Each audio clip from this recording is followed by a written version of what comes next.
La structure sociale de la Chine qui a changé au cours des dernières décennies reflète aussi comment les jeunes Chinois voient l'amour et les relations, suivent toujours les pas de leurs parents concernant le mariage.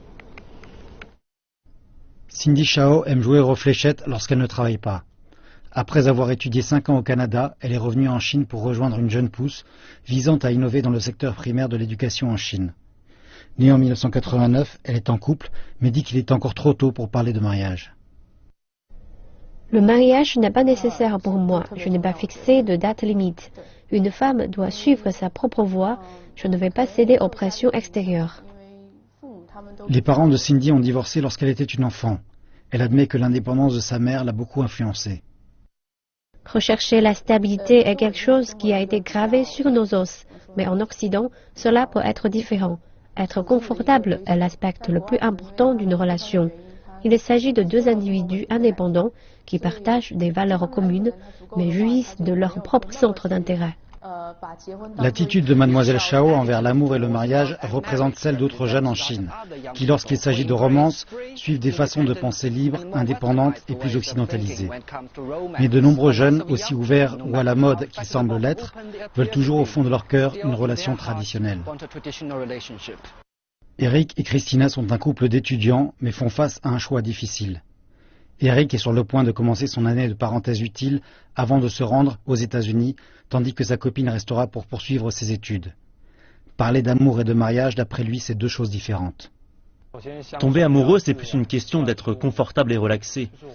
Mais le mariage est une question de famille.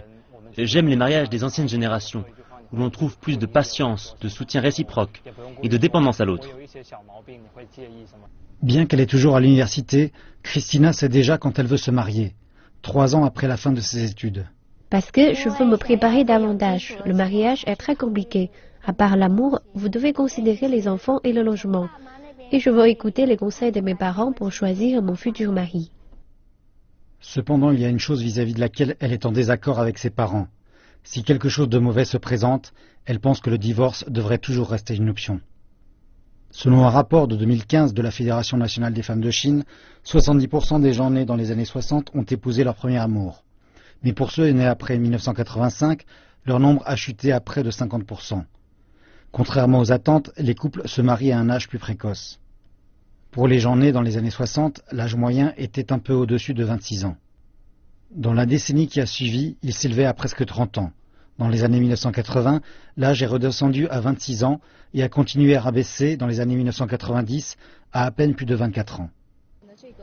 Les choix de mariage des jeunes sont plus diversifiés, ils sont plus éduqués et ont une image plus complexe du monde. La prise de conscience des droits des femmes fait aussi que, pour de nombreuses filles, le mariage n'est pas une nécessité. Le professeur Ding dit que cette tendance diversifiée a aussi suscité les rencontres en ligne et aussi les rencontres d'un soir parmi les jeunes. Mais en général, une société plus tolérante est une société qui progresse.